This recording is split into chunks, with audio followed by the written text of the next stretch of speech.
Welcome back for our weekly visit with the Pacific Coast Business Times. This week, Jorge Mercado has a report on how supply chain issues, inflation, and lingering pandemic challenges are affecting the agriculture industry. Jorge joins us live. Good to see you, Jorge. Good to see you as well, Scott. I think some people may be surprised to learn how dependent California farmers are on shipping and selling what they grow overseas. What have you learned about California farmers exporting their crops and the challenges they're facing?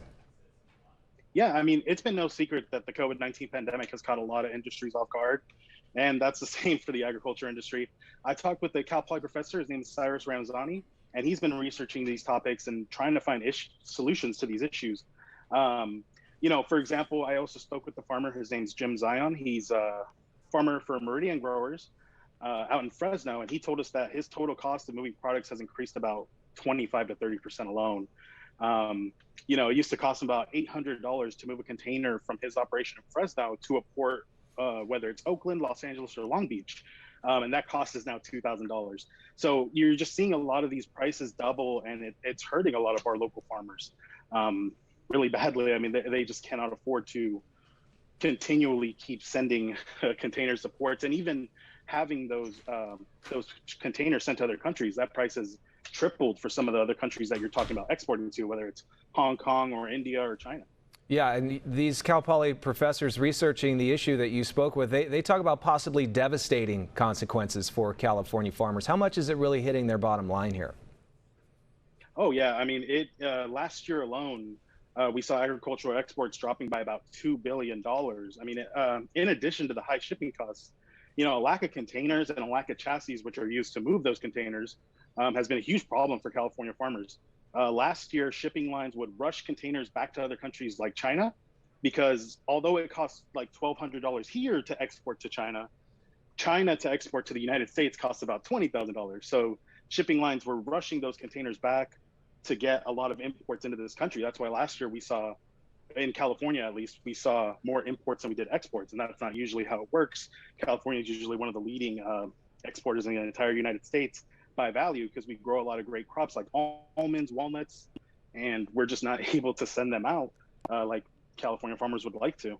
Some would ask if it's the best use of resources to ship crops around the world given the challenges of climate change and drought, right? Some of these profitable crops also require the most water to grow them.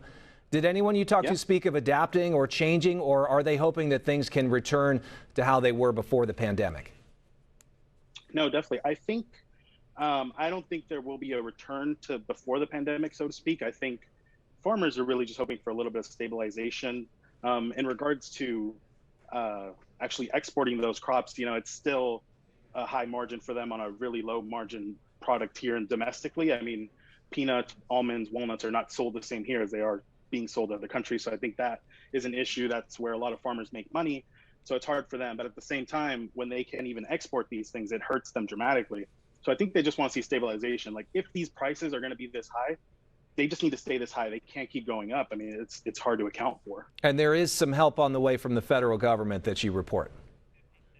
Yeah, I mean, Ramzani, with his research, he shared it with the United States Department of Agriculture.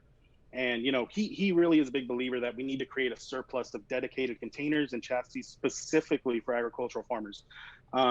It's no secret that we like to purchase a lot of things here online, and that's great, importing a lot of products. But during the holiday season, that's when agricultural farmers' crops are done. They need to export a lot of their work, and we just need to have dedicated containers and chassis for them. That's one thing he's really big on. And another thing, President Joe Biden just signed the Ocean Shipping Reform Act a couple of weeks ago in June, which hopes to ease those supply chain backlogs by forcing shipping companies to provide containers to American shippers in the future to kind of avoid these types of situations. And, the last thing is, as we're seeing inflation sort of keep rising, a lot of consumers aren't really spending as much money. So we're actually seeing a decrease in imports right now. And as we're seeing a decrease in imports, it should bring the price of those containers back down a little bit. There's no telling if it'll fall back down to pandemic times. It probably won't, but at least they'll fall down a little bit for these ag farmers to be able to export. Yeah, some relief is needed. Jorge, we've covered a lot of ground today, but there is more that you can read from Jorge's article in the Pacific Coast Business Times. We'll link to it on our website as well. Thank you very much for being with us, Jorge. Thank you so much, Scott.